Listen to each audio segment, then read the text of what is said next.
Many cities and towns in South Carolina are keeping their eye on the coronavirus. I speak exclusively with Columbia Mayor Steve Benjamin for this edition of Quintin's Close-Ups. And if you haven't already, subscribe to my YouTube channel and like Quintin's Close-Ups on Facebook. Mayor Steve Benjamin, welcome back to Quintin's Close-Ups. It's good. It's always good to see you, my man. Always good to see you. I appreciate it greatly. Well, let me jump right into it. You know, we were just talking about this off camera, but obviously, as you mentioned, it's a crazy world out here. And I know that obviously you are concerned about, obviously the numbers that are coming in with coronavirus. And you said this recently to the national media. You said this, quote, testing gives you data, data gives intelligence, intelligence allows you to make sound public policy decisions. Mayor, let me ask you this. What sound policy decisions have you made as of late? Well, I wish I'd say it was me, but the reality is that collectively as a community, and it's important to say community because we're not just talking about the city or city government. We're talking about how do you build thoughtful partnerships across intergovernmental lines and also across intersectoral lines. When you're facing a pandemic that's affecting every aspect of your community, you need public health professionals, you need public servants, you need business leaders, you need individuals taking on their own responsibility. You need everyone at the table trying to figure out how we fashion decisions that will keep our community safe and healthy and keep us focused on our one true north. Our one true north is the preservation of human life. That's it. So we've done everything we could. I'll be honest with you. We focused intently on a good, strong testing strategy, focused on city residents, but also recognizing we're part of a metropolitan statistical area. We focused on good policies, everything from a uniform mask ordinance that we're excited to see city by city across the state advance in the absence of some type of a statewide commitment to that effect. We stood up through our Resilient Columbia plan, small businesses and our public safety and first responders, as well as critical nonprofits like Meals on Wheels that has worked to ensure that 400,000 seniors have received meals. Those who live on the edge of not only financial insecurity but also food insecurity. But that quote you mentioned really, I think, crystallizes the challenge that America's in right now. We're at a point where we're making public health decisions based on political priorities. The reality is that there's no red way or blue way to defeat this pandemic. It's only red, white, and blue. And if we're going to focus on all Americans staying strong and healthy and doing our role to suppress the coronavirus and disease that it creates, COVID-19, it really does require us to rely heavily on data. So if you're going to do that, you got to test aggressively, you got to contact trace as aggressively, and then you have to provide supported isolation for people to quarantine themselves and isolate themselves away from the community as they work the way through back to full health. We are America's challenge right now, and I'm encouraged to see local leaders leading, but we got a long way to go, brother, long way to go. And you also said this too, obviously we need to act with true attention to good public health data. What exactly are you paying to when it comes to the public data? Sure. Well, obviously, the greatest data we have is provided through a number of different sources. We pay attention to our Department of Health and Environmental Control. We spend a lot of time with epidemiologists and public health researchers at Johns Hopkins and their COVID tracking project, and as well as at Harvard, and constantly look at new cases. Obviously, looking at the demographics of where those cases are geographically. Also, obviously, we're seeing a significant ramp up of cases between of teenagers and young adults, Gen Zers. So looking at new cases, looking at hospitalization rates, where obviously because of the data we're seeing right now, we expect to see mortality rates go up.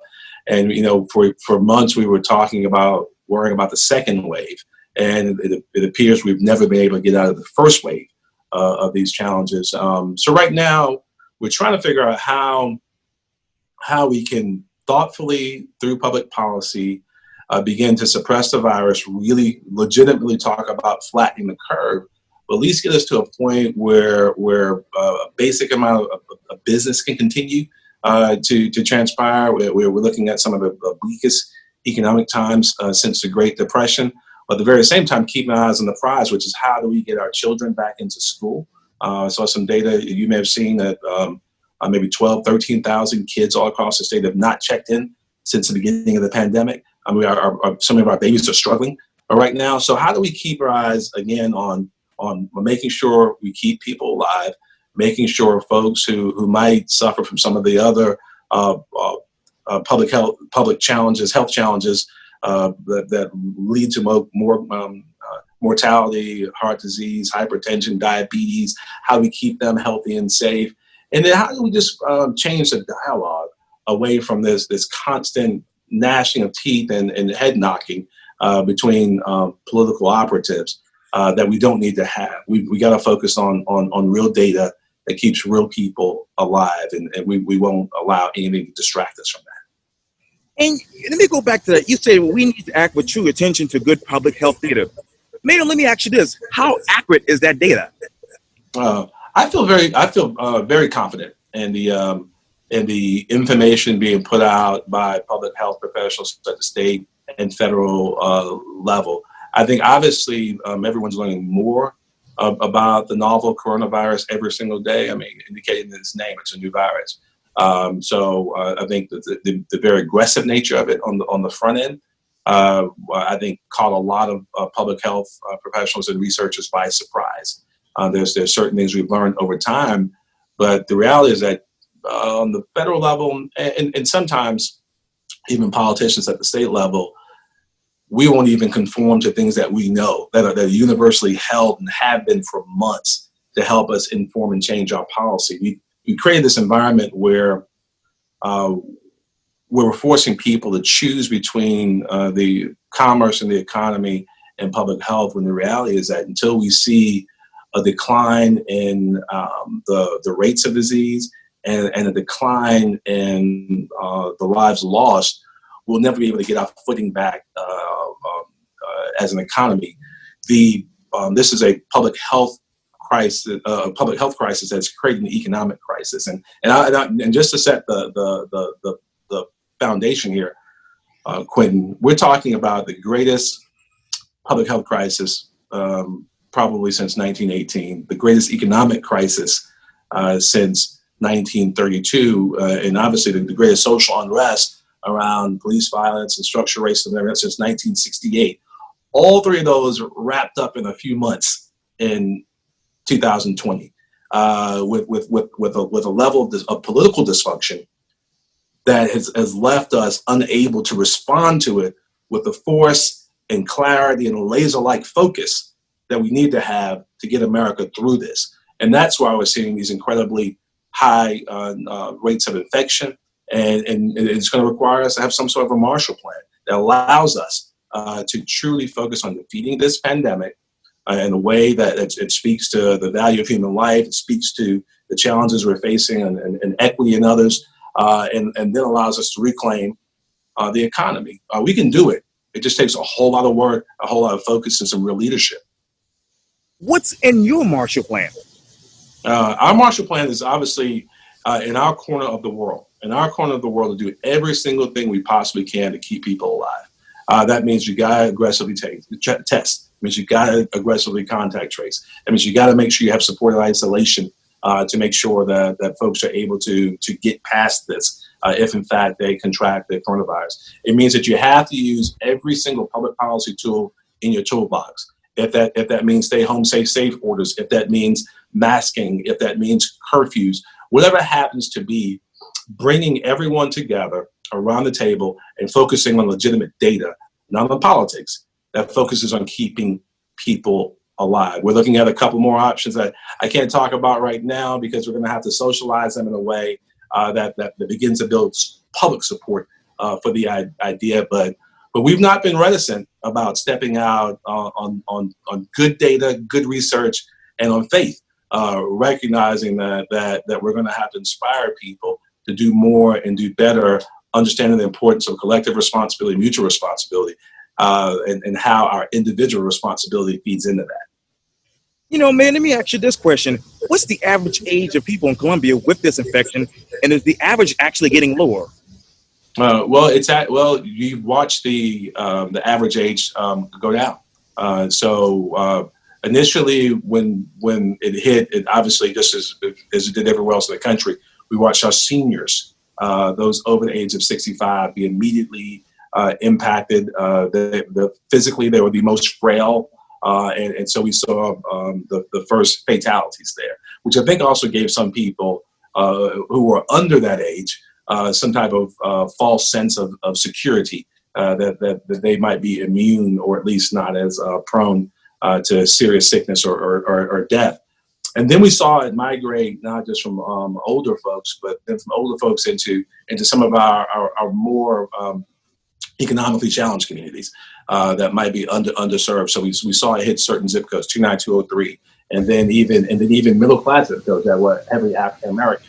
And then we saw it migrate closer to the universities, 29201, where we have a significant amount of off-campus housing and those that might frequent our bars and our social districts. So the point there is that this contagion is aggressively seeking hosts.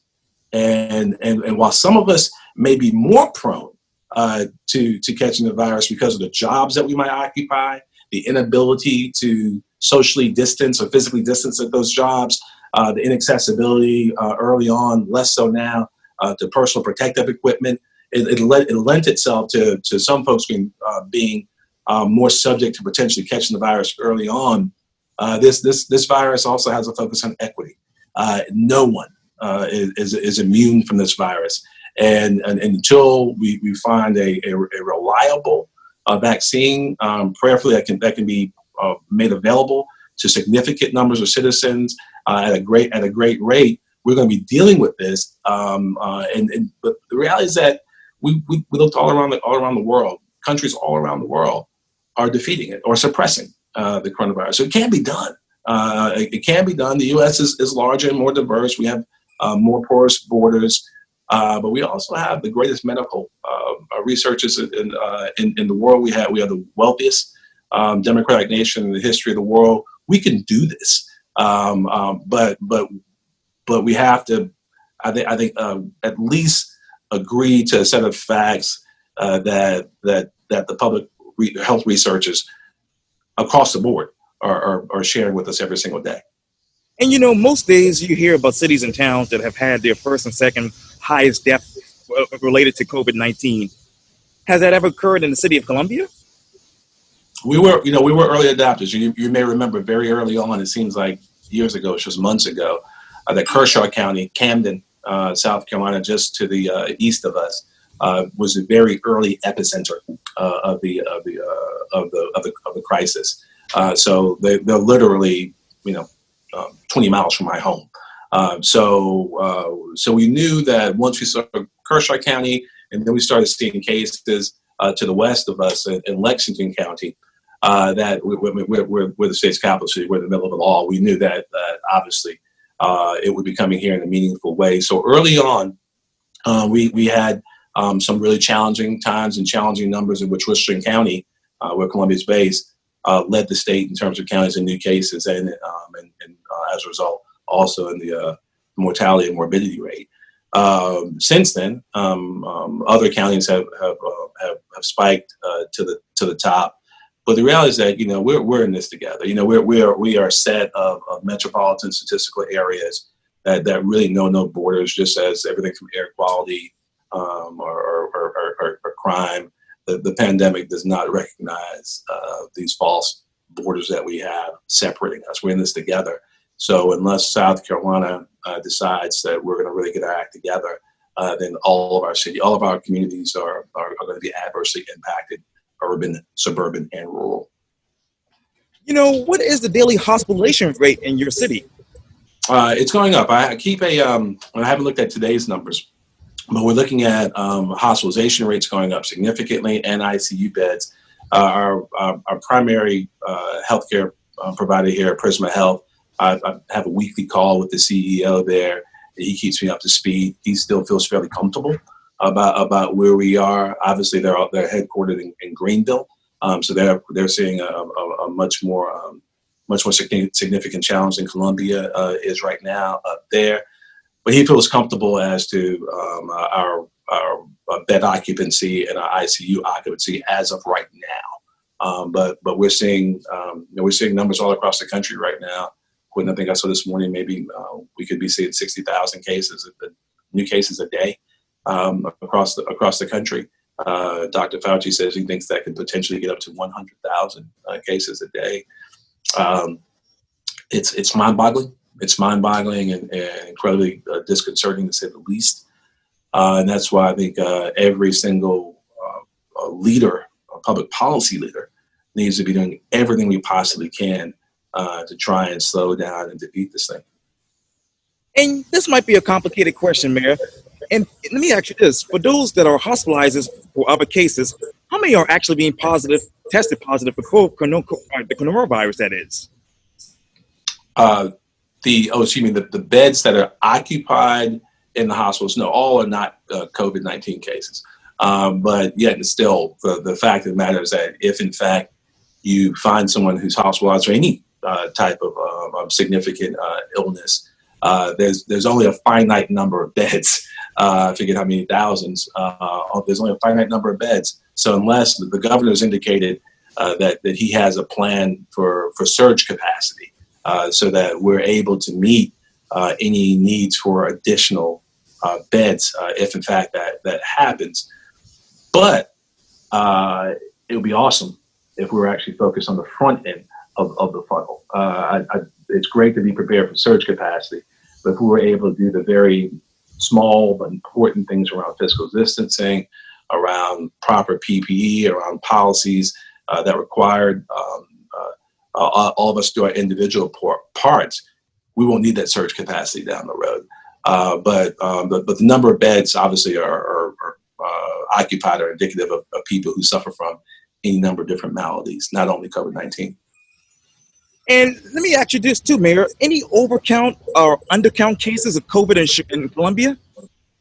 According to the Department of Health and Environmental Control, the number of folks who have been diagnosed with COVID-19, they believe that 86%, that's only 14% of the population. Again, I can take a quick look at today's numbers, but that would suggest that well over 200,000 people across the state actually have been infected with the virus, with a significant acceleration. The vast majority of cases identified since June 1st. So with no sign right now, at least, of abating. Just this weekend, we saw a record number of cases statewide, over 1,800 cases. It has become the norm now to see well in excess of 1,500 cases identified every single day. We're at the point now where we're seeing usually around 20 or more cases, fatalities every single day, with no sign of abating. And it's so easy to focus on the statistics, Quintin.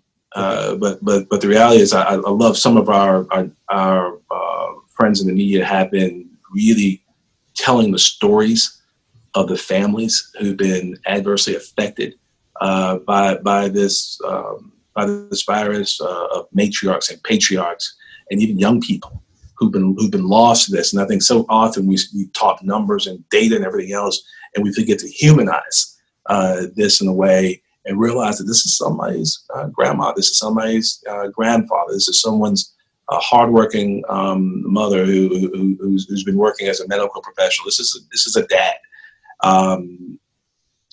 It's been humbling and heartbreaking at the very same time, especially when we know that if we all stepped up and did our part, that some of these lives would not have been lost.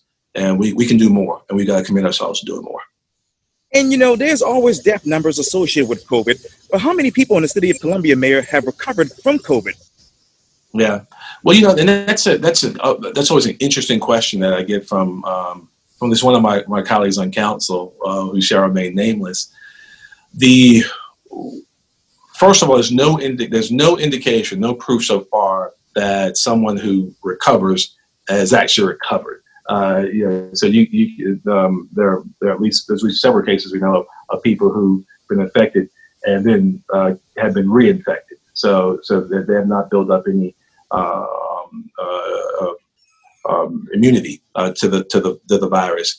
And then those folks who are, again, recovered, there's so many who have lifelong and permanent damage to their bodies, particularly their lungs, the breathing capacity. I mean, so while we're seeing significant numbers of folks not dying from COVID-19, I think we've got to add more categories and more color to the idea that just because you haven't passed away doesn't mean you fully recovered from the damage done by the virus. And if, in fact, we can do the things that we should do to prevent folks from catching it in the first place, then there's a whole lot of pain and suffering that could be avoided.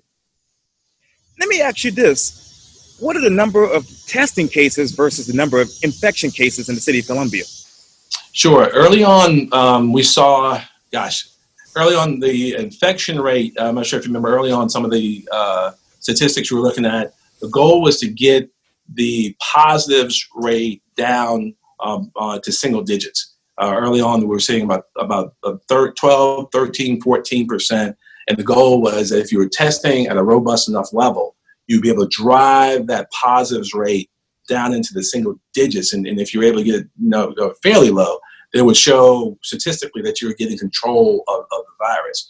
We went down for a while, and now we're back up to, I think the last round of testing we saw 20, 21%, 22% infection rates. That is incredibly high, excessively high, and would indicate that the reproduction rate of the virus is incredibly high and not under control in the city, in this county, in this entire state, and obviously a number of states all across the country. And what's that rate right now in your city? I want to say I wouldn't be surprised if it's somewhere around 20%. And you talked earlier about testing. What other areas of Columbia do you want to increase testing? Right now, our focus is almost laser-like on our young professionals. So we're going to be spending a lot of time with our students in our off-campus student housing, a partnership that we've been working on with DHEC, in which we're rolling out testing for them over the next several weeks. I hope to accelerate that. A wonderful partnership with, we have a significant base of veterans, and obviously Fort Jackson's the Army's largest training base in the world here, so working closely with them. But as we continue to try and figure out what we're going to do with our college students, if and how they come back, that's our focus area. So if we're able to work on Gen Zs, Gen X's, and millennials, that space seems to be where things are most out of control and will require our focus and our efforts around testing. And man, let me ask you this: for our African Americans in Colombia, how are they being tested? We established very early on when we set up our Midlands Coronavirus Task Force. Right after that, we established a disparity task force that focused on some of the challenges we're seeing right now manifested, particularly in the early numbers of COVID-19. We saw various Achilles heels of American healthcare policy and social policy come to bear. So our focus has been on making sure that our African American community had access to medical services, healthcare services, had access to those services in their communities. So sometimes we have the logistical mismatch, making sure people are actually able to get testing in the communities. We've had mobile testing in a number of African American communities, particularly those that were being affected early on. We had to work on access to PPE and making sure that people had access to masks, and we're actually rolling out. If people would go to Resilient Columbia, go to columbiasc.gov and our Resilient Columbia page, they can show where we're distributing what will be hundreds of thousands of masks all across the city in every community. But more importantly, making sure people have access to quality information. Because there's so much out there, so much noise, some of it intentionally misleading, making sure people had the information they needed to learn as much about COVID-19 as possible. So that's been a wonderful partnership, not just through our city, but also through a number of African-American owned businesses, a wonderful partnership with DHEC. DHEC has done a great job working with me and Congressman Clyburn and Charlemagne the God and Angel Conwell and others to put information out there, and a whole bunch of others, to put information out there so it's consumed across different media platforms. But it's taken a very specific effort focusing on the African-American community, and we're happy about that. Let me turn to the economy. With the COVID situation affecting the local economy so badly, how has it affected, obviously, accommodation taxes revenues that the city needs to fund, say, transportation and other major projects? Sure. We're looking at amazing challenges going forward, and it's not unique to Colombia. It's every single community across the country. And in the first quarter of this year, we saw a 4.8% drop in America's gross domestic product. We saw that correspond with about $3 trillion in borrowing to meet the needs of the pandemic under the CARES Act and other funding. The very first time in recent memory that our GDP has dropped that far below our national debt. So we're challenging times. Again, probably the most challenging economic time since the Great Depression. On the local government and state level, we're talking about across the country a $1 trillion shortfall in funding. So in Colombia, that manifests itself into about a $33 million budget cut this year over this coming year over last year. So it's significant and real. We've had challenges before. I mean, you and I have talked about our great flood in 2015. We've had economic challenges in the past. So we finished 8 of the last 10 years with a budget surplus. We're very proud of that. We've seen different revenue streams be affected at different times. We've never seen every single revenue stream affected at the same time. That is a real and present danger to the provision of services at every government level. And we're trying to make sure we continue to do our part at the local level. And we're thankful the state legislature has stepped up and will be passing some of the CARES funding on to cities and counties. So we're appreciative of that and want to continue to encourage our friends in Congress to support the works of Congressman Clyburn and Congressman Cunningham and others to make sure that we continue to have the resources we need to meet our folks' needs on the ground. And lastly, Mayor, how can the city fund all your planned projects with diminished revenues? Well, that is the $60,000 question, my friend. This is a time when, first of all, good fiscal responsibility prior to now prepares you for times like this. I mentioned 8 of the last 10 years, we've had a budget surplus. We've gotten the Government Finance Officer Association Award of Excellence in Financial Reporting for the last 5 years in a row. Gotten 5 upgrades from Standard & Poor's and Moody's and Fitch in our bond rating. We have made and continue to make strategic investments in infrastructure over almost $750 million.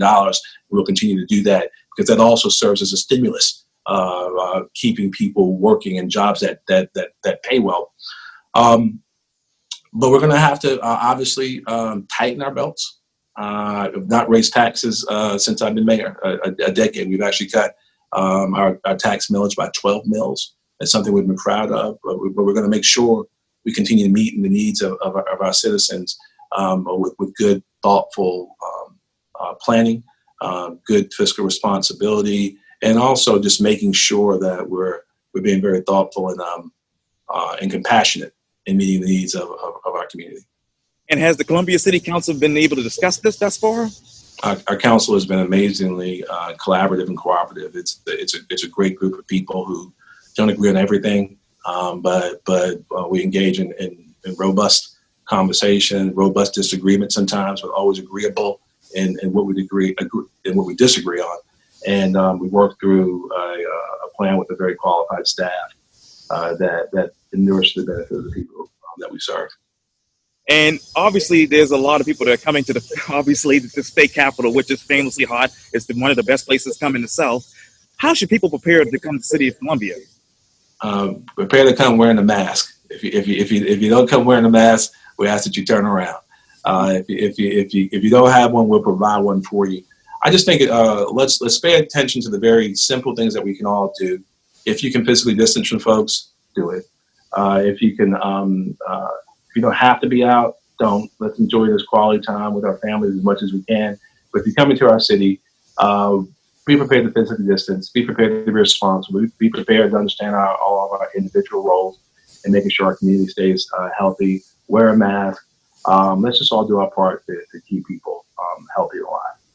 And you talked earlier about that surge capacity. What do you want that to be if that were the case? Well, hopefully we won't need hospital bed space surge capacity. But I'm confident working with all of our hospital systems here that we can meet the need just based on our conversations with our hospital CEOs. But I hope that's not the case. Hopefully we'll do what we're supposed to do in the front end, be preventive in our efforts. South Carolina's Mayor, Steve Benjamin, thank you so much for your time. And again, welcome back to Quintin's Close-Ups. All right. God bless you, brother. Keep up the great work, man. Appreciate you. And I'll see you on Main Street. All right. Sounds good. Yes, sir.